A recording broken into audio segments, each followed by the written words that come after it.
some of the tactics for keeping that learning alive, that was one of them, is at the following, after the employee training, having the CEO speak at the employee forum or the town hall to, thank the employee training team for putting that together, and then explaining how they implemented the learning, how they're using that, connecting back to the why that's so important for our organization.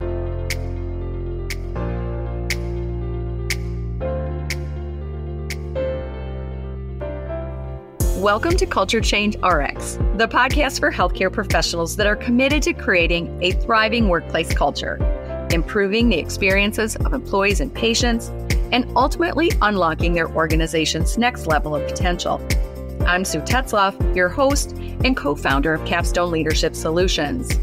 Join me and my insightful guests each week as we share actionable insights for navigating the crucial people side of the business of healthcare.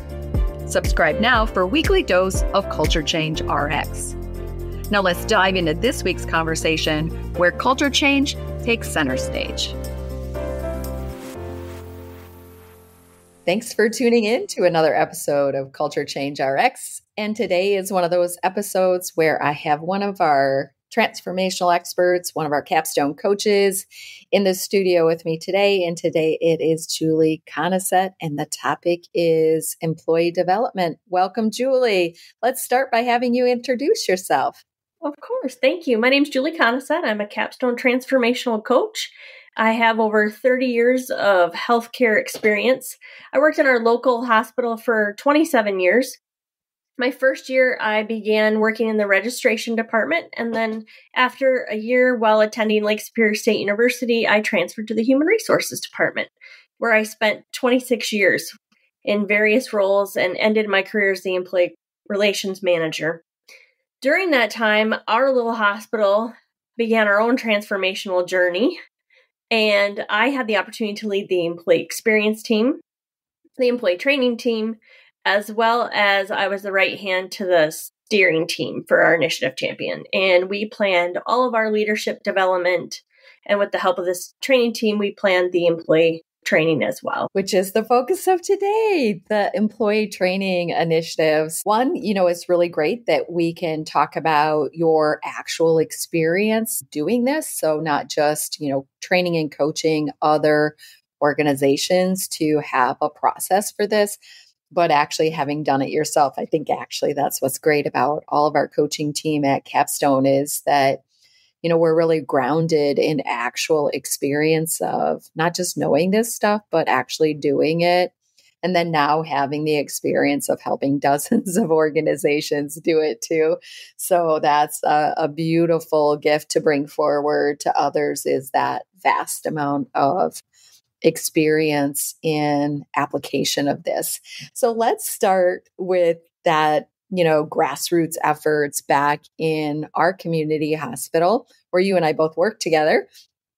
It's nice that we still get to work together today through Capstone, but at that community hospital where we were both leaders and we started a transformational initiative to grow and improve our community hospital, we set up many teams, one of which was an employee training team. But can you talk about when we started at that, why we started that? Because actually it wasn't like originally something we did. We added it later. So maybe you could talk to that time, that place and time where we had that aha moment. Absolutely. So when we began our journey, we had our steering team and we organized a lot of leadership training. And all of our employee teams were rolling out different initiatives. And, 1 month it might be the patient experience team was rolling out service recovery. And then the employee experience team was talking about behavior standards. So our employees had it coming at them from all angles.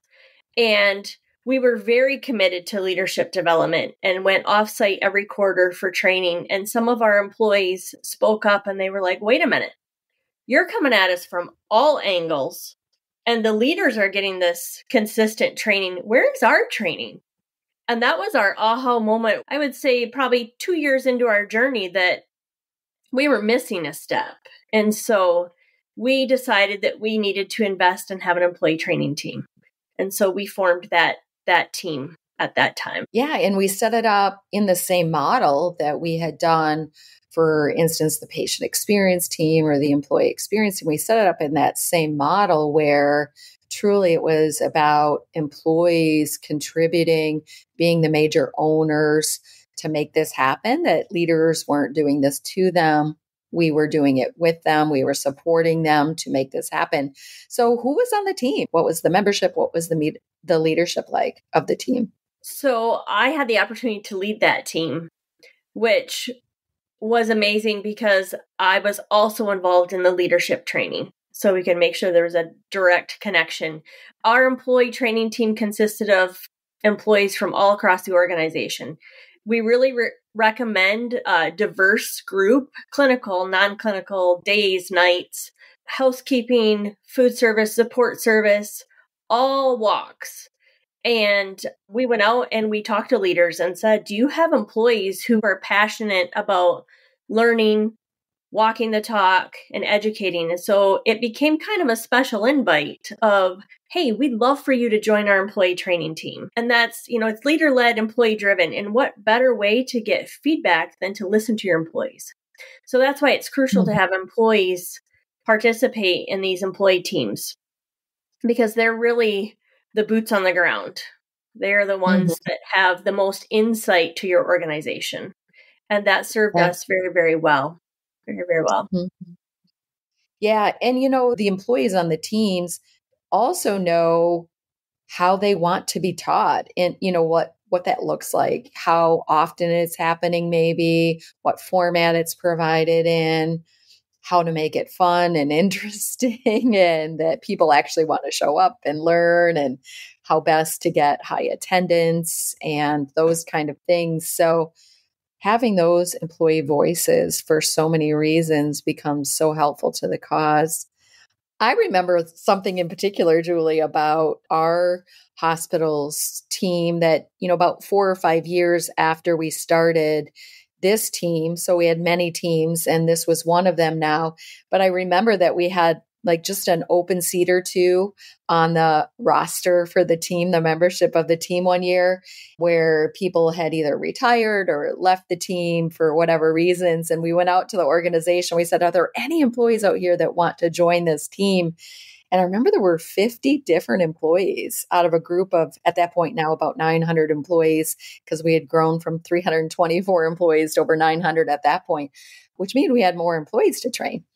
But I remember that 50 employees, were vying for those couple of seats. In the beginning, we invite people to the teams, but after a while, people vie to get on the teams if you're doing it right. What makes a team like the employee training team one there? Other employees are like, wow, I want to be part of that? I think because it's impactful and it's work that makes a difference, and you can see that impact and the results based on the training, because there's really kind of a framework for the training. And when you're planning training, you look at, okay, the employee behavior, is there a certain behavior that we need to coach to or train to, and just making sure it aligns with your strategic priorities. So to be able to be a part of laying the framework for now, and this is how we work, this is how we treat patients, this is how we treat each other, can be really, really rewarding. And I think that's why, especially with the employee training team, they collaborate with a lot of the other teams. They kind of became, and we coached this as well, they become the team that delivers the training. They are the experts in that. They're not the experts on the topics. Just want to clarify that. But they develop that consistent training after studying employee needs and really what works best in their organizations. So they don't have to be topic experts. It's truly a collaborative effort with the other teams. This group is familiar with your strategic plan and what the goals are for your organization, because we use those when we're looking at what training we need to deliver. We have an action plan, and that action plan is based on our organizational goals, which are a result of our strategic plan and where we want to move our organization forward. And so that is a really, really rewarding thing for employees to be a part of.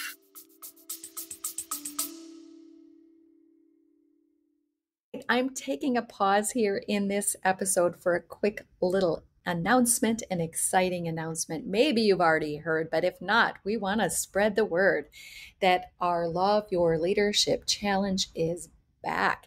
This is overwhelmingly popular with healthcare leaders across the country, and we're doing it again August 5th through 9th. Now, we know that leaders aren't looking for more to do, they're looking for a better way to do it. You came to leadership because you wanted to make things better for the future. And there's days and weeks and months and quarters and years where you feel like you're not making the progress towards the future improvements that you came to lead. And we're here to help you through the Love Your Leadership Challenge. Check it out at capstoneleadership.net/upcoming events. And we'll put the link in the show notes. Now back to our episode.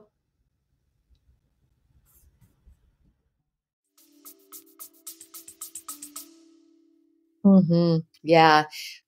We find this with all the teams. This is, an example of that where a lot of times as leaders, we think, can we ask already busy people to do one more thing, right? Ask our employees who often, especially because we primarily only work with small rural hospitals or organizations with less than 1,500 employees, most have between 300 and 600.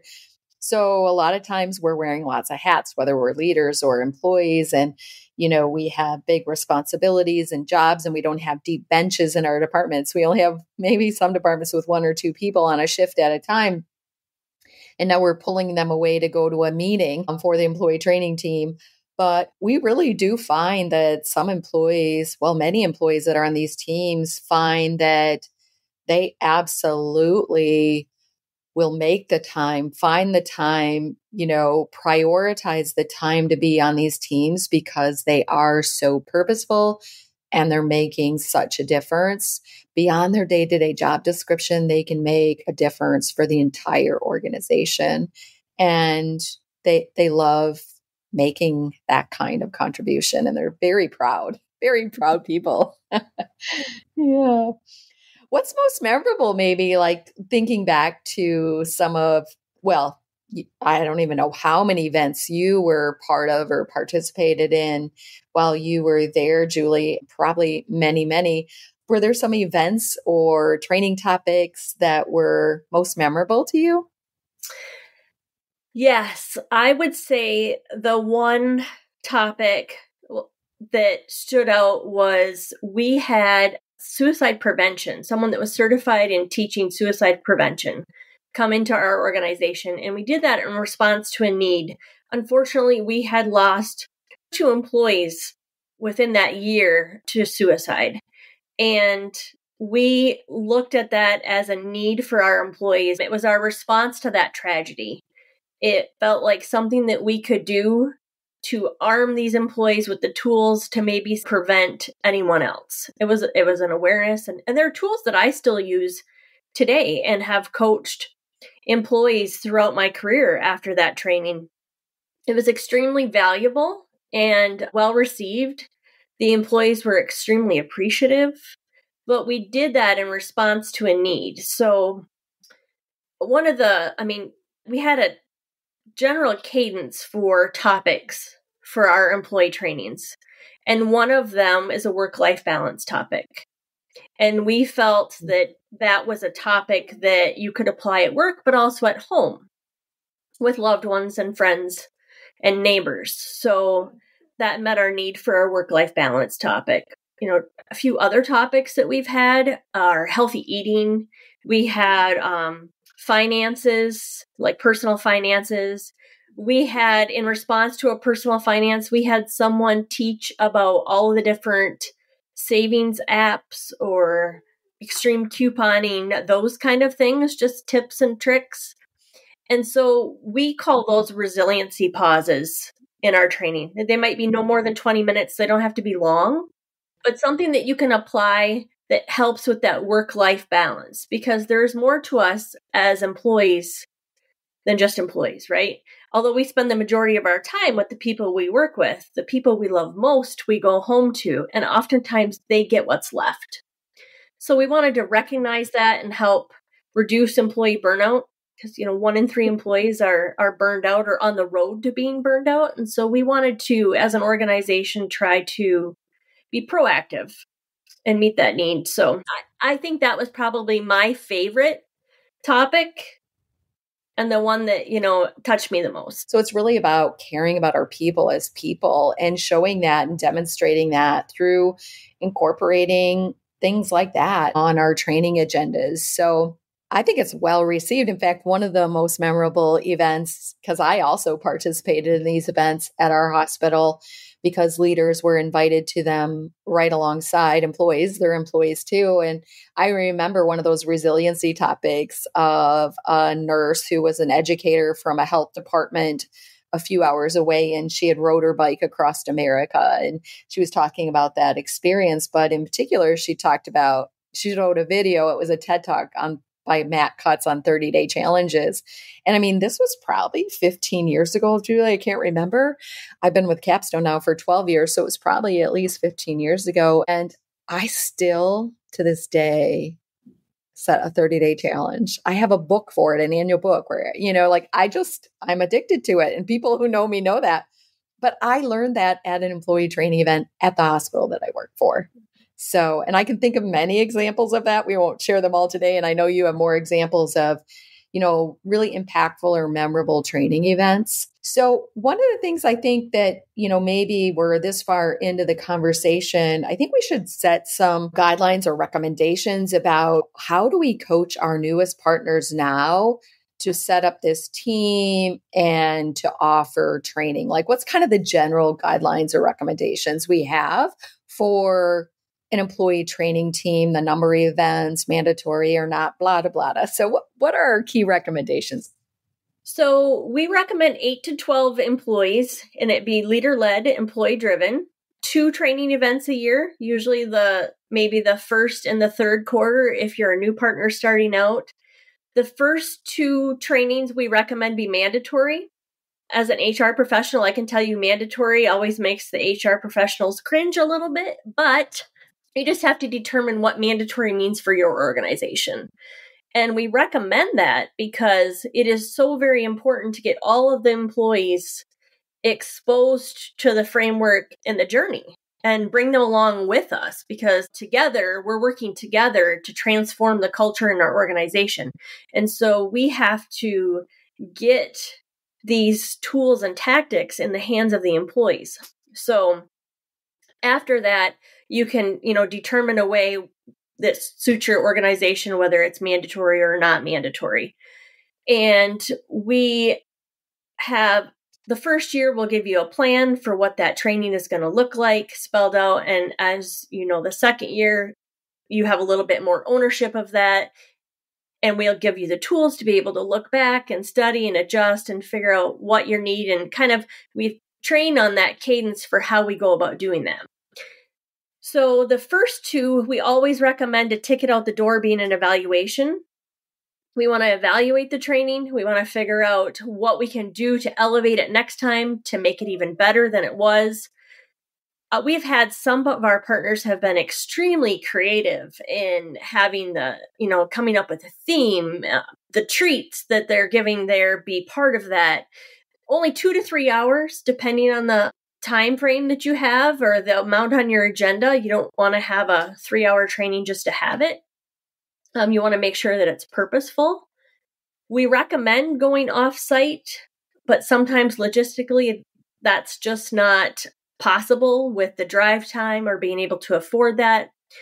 We have had a variety of we've had classroom style, we've had a health fair type style where, employees can come through and look at boards. Maybe the room is opened up for 1 to 2 hours in the morning, 1 to 2 hours in the evening, multiple times throughout the course of a week, and have members of the different employee training teams be present for that to present their part. Because remember, again, the employee training team is responsible for coming up with the logistics and the format and promoting the event. They're not responsible for the content of each topic.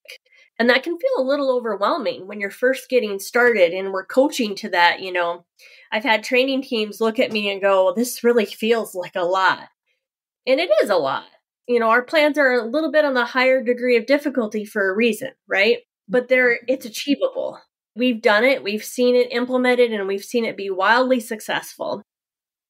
But I think the biggest key point is that you don't have to take on the content for each team. You're strictly that vehicle, that communication and promoting the attendance, taking the feedback after the first one, looking at it, figuring out what went really well, what did the employees really like, what did we not like, what could we do a little different, could we tweak it? And then when you offer that next training, connect the dots. When you start promoting it based on the feedback from our last employee training, you said, we listened, just connect why we're making changes so that the employees consistently get into that habit of wanting to give feedback because they know that it. Yeah. That plays out in so many ways. In an initiative is to ask for feedback on every training event, communication, like quarterly employee forums, events, to just make each one better than anyone before. And make sure that people know that if we make changes, it's because we value your feedback and we heard it. We can't react to everything, but the team deciphers what's changeable and important to change. So I feel like some of the best employee trainings that we've had were those ones that were implemented with some type of tradition. We always took a group picture, and then that picture was posted up in the hallway. So everyone that attended the employee training was in a group picture. And we signed the frame. That was one of our ways that we committed to our journey, and we kind of had that memory. And it was a visual reminder as well. And then we also had thank you notes because we promoted recognition and appreciation, and they got posted up around the wall. So for us, our training might have been over a course of 2 days. We may have had 4 or 5 different sessions. And the very first one, we started putting the thank you notes up around the hall. So by the wall, by the end, you were just surrounded by all of this gratitude. And how could you not feel good about that? So, we recommend figuring out what that tradition is going to be for your organization and how you want to, make it special. We've had partners who have taken the name of their journey and incorporated that theme. One of my favorite themes was the partner who had the safari theme, and their CEO wore a safari suit, like the hat and the whole shebang. And so when the CEO got up, because that's one of the topics that we recommend, that your CEO begin the day, kind of just a brief outline of, the agenda, what you're going to learn today and why that's important. And so what better way than to incorporate the dress and the theme, right? Yeah, some CEOs are more than willing to help with that, for sure. right? Some of them come up with the ideas themselves. And others, like our CEO, we were really fortunate. If I went to him and I said, we'd like you to open our employee training and we're going to have 5 of them, he would say, okay, can you get that on my calendar for me? He was extremely supportive of our journey and spoke to that and was able to connect that learning and the why. Some of the tactics that, and I might be getting ahead of you here, but some of the tactics for keeping that learning alive, that was one of them, is at the following, after the employee training, having the CEO speak at the employee forum or the town hall to, thank the employee training team for putting that together, and then explaining how they implemented the learning, how they're using that, connecting back to the why that's so important for our organization. That was one of That's important, Julie. Not just not just the CEO, really being the leader of leaders to role model, hey, I learned some things too. I've been putting them in place. Just like you and I said, we've had takeaways as leaders from those training events. But, leaders have a special role overall in some more supporting the initiative, including all of the trainings that are part of your organization improving and growing and its formalized initiatives around that. So, while we talk about the employee training team needing to promote attendance and at the events, leaders have to do their part too with their employees. I remember some of our leaders were so good at getting out 100% of their employees at every event, even if it wasn't mandatory. They just supported it so much and they made it happen through their scheduling and through their assignments for the days, whatever. But also leaders grabbing the baton for the learning as well, putting it on the agenda at your next staff meeting. Hey, we learned this at the last employee training event. How is that useful to you or to your role or to our department? And really connecting the dots on a more personal and departmental local level, because the employee training team is responsible possibly for, the learning needs of hundreds of employees, and they can't break it down to how it's applicable to every single job or every single person. One of the best practices that I found for us, and you probably remember this, because we had quarterly leadership training, we tried to give a synopsis or a review to our leadership team before the employee training. So if they could be scheduled accordingly, so that our leaders knew up front what the employees were going to be learning and what the expectation was for them. I feel like that was a proactive approach to that because, Sue, you mentioned you were able to come to the employee training. If our leaders are promoting that training, sometimes that means that they're sitting at the registration desk so that the registration clerk can go to that training because it's important that they get there, right? So we really encourage our leaders to fill in those voids. If someone couldn't come because their schedule prohibited that, step in and offer to cover for them so that they could come. So by us giving a review or a synopsis of what they were going to be learning and what the expectation of the leader was and kind of how they could connect that back to their department, that was a really proactive best practice I felt for our organization and for others. Yeah, absolutely. Absolutely. I think one of the clarifying points too that we often have to make, whether it's with leadership training events or employee training events, is that they truly are part of a process. They're not the be all end all, right? Like an event, a training event is part of an ongoing process of ongoing leadership development, ongoing employee development. And that truly, you mentioned it, moments ago when you said, how do we keep the learning alive? What else do we do? And sometimes I really think that what we do in between these events to support the adoption of these new, better ways that were learned about in training is really where a lot of emphasis needs to be placed, because it's so easy for people to attend trainings and say, oh, that was fun. Oh, that was interesting. And then do nothing. So, you want a return on investment. You really want people to put into place what they learned. That's the whole goal of a training event, is to learn, do. Are there any other creative ways or tips or tricks that, the employee training teams and or leaders that are supporting the efforts of the employee training efforts that you've seen work really well, either in your own practice or with our partners? Sure. I think rounding in follow-up, having a specialized question for employees in the training, what was your biggest takeaway at that training? How does that impact your personal development, your short-term, long-term goals? Or if you didn't attend the training, what was the barrier? Maybe it's something that the leader can take a proactive approach with other staff at the next training, trying to make a difference. Seek to understand. I think their staff meetings, having a group discussion about the training was another best practice. Any kind of communication that they can put on their communication boards. If there's a tactic or a takeaway, even a spotlight for a week, a month after, and connecting that, maybe something that the employees could put on the communication boards in their departments. My takeaway of this training, if there's an employee Facebook page and you can put clips from the training or employee testimonies, that's another really powerful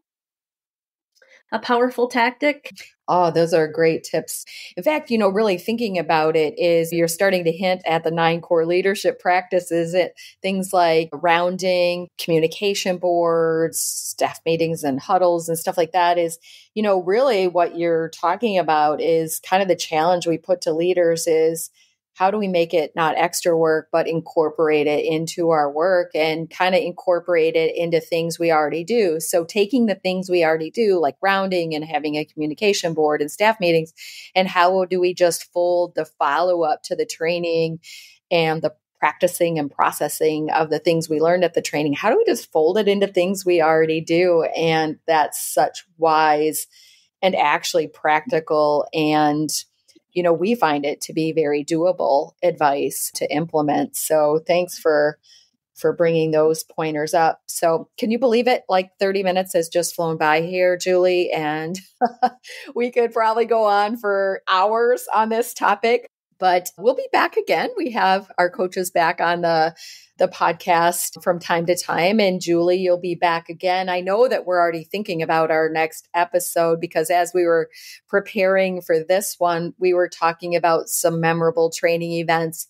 And there was one in particular that was actually related to negativity and some chronic persistent behaviors that were below expectations, and how it wasn't an all-employee event, but it was an individual special training event that was organized and recommended by the employee training team. And we're going to talk about that on a special episode about behaviors and negativity in the future. So stay tuned for that, people. Julie will be back with some more exciting topics and information that can be helpful to you as well in your organization. So thank you, Julie, for your time today.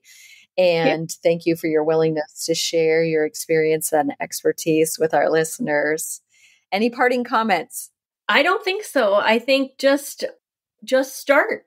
Probably my best piece of advice, just start. You can only go up. Thank you, Julie. And we will see you next time on another episode of Culture Change RX.